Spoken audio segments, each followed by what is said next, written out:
Western leaders condemned the coup by Myanmar's military against Aung San Suu Kyi's democratically elected government, as hundreds of thousands of her supporters took to social media to voice their anger at the takeover.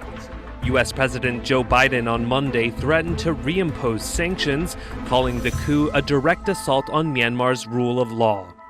White House Press Secretary Jen Psaki.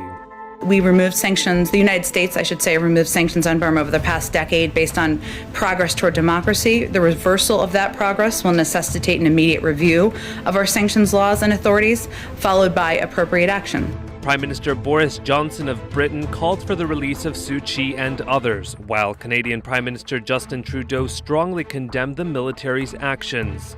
The UN Security Council will meet on Tuesday, diplomats said, amid calls for a strong response. In the early hours of Monday, the Myanmar army took power and imposed a state of emergency for a year, saying it had responded to what it called election fraud. Suu Kyi's National League for Democracy party, which won a landslide 83% in a November 8th election, said that she called on people to protest against the military takeover. But the streets were quiet overnight after troops and riot police took up positions in the capital. Phone and internet connections were disrupted.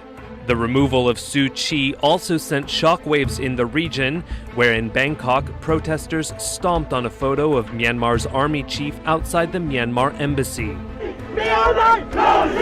The coup followed days of tension between the civilian government and the military.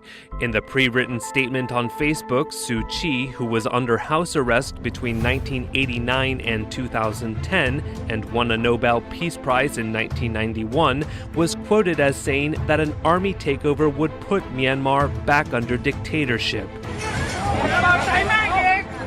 The sudden turn of events derailed years of efforts to establish democracy in poverty-stricken Myanmar, also known as Burma, and raised more questions over the prospect of how and when 1 million Rohingya refugees will return to the country.